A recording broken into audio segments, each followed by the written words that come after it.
তার চারপাশে অনেক মানুষ দাঁড়িয়ে খেলা দেখছে। তীরন্দাজের সামনে 10টা আপেল আছে। সে লোকদেরকে বলছে, আমি কোন আপেলটাই নিশানা লাগাবো? লোকেরা বলল, আপনি 7 নম্বর আপেলে নিশানা লাগান। তীরন্দাজ তীর নিক্ষেপ করলো। দেখা গেল 7 নম্বর আপেলে যেই তীর লেগেছে।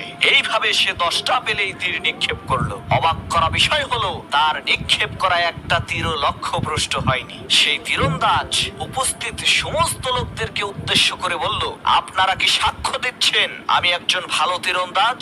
সমস্ত লোকেরা বলল, হ্যাঁ, অবশ্যই আপনি একজন ভালো তীরন্দাজ।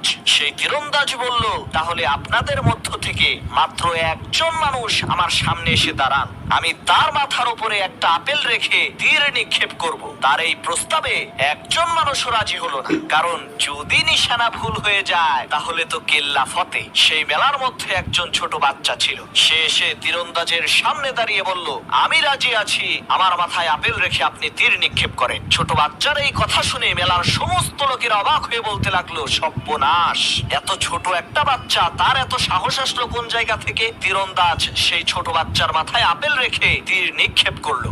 দেখা গেল তীরটা আপেলেই লেগেছে। এই দৃশ্য দেখে মেলার সমস্ত লোকেরা সেই ছোট্ট বাচ্চার তীরন্দাজকে বাহবা দিয়ে বলতে লাগলো, এই মেলার এতগুলো মানুষের কেউ সাহস পেল না, এই ছোট্ট বাচ্চাটা সাহস পেল কিভাবে? তখন সেই তীরন্দাজ বলল, শোনেন, আপনাদের প্রত্যেকেরই আমার প্রতি বিশ্বাস ছিল যে আমি তীর নিক্ষেপ করলে আমার তীর লক্ষ্যভ্রষ্ট হবে না, কিন্তু আপনাদের কারো একিন ছিল না। আর এই ছোট বাচ্চাটার একিন ছিল। কারণ হলো, এই ছেলেটি আর কেউ না, সে আমারই সন্তান। ছোটবেলা থেকেই তার মাথায় আপেল রেখে এইভাবে আমি তীর নিক্ষেপ করি, যার কারণে তার দিলের মধ্যে একিন হয়ে গেছে যে অবশ্যই অবশ্যই তীরটা এসে আপেলেই লাগবে। শোনো মুসলমান, আমরা ওই মেলার লোকদের মতোই, আমরা সবাই বিশ্বাস করি যে আল্লাহ তাআলাই আমাদেরকে সমস্ত বিপদ থেকে রক্ষা করবেন, কিন্তু আমরা একিন করি না, যার কারণে আমরা আল্লাহ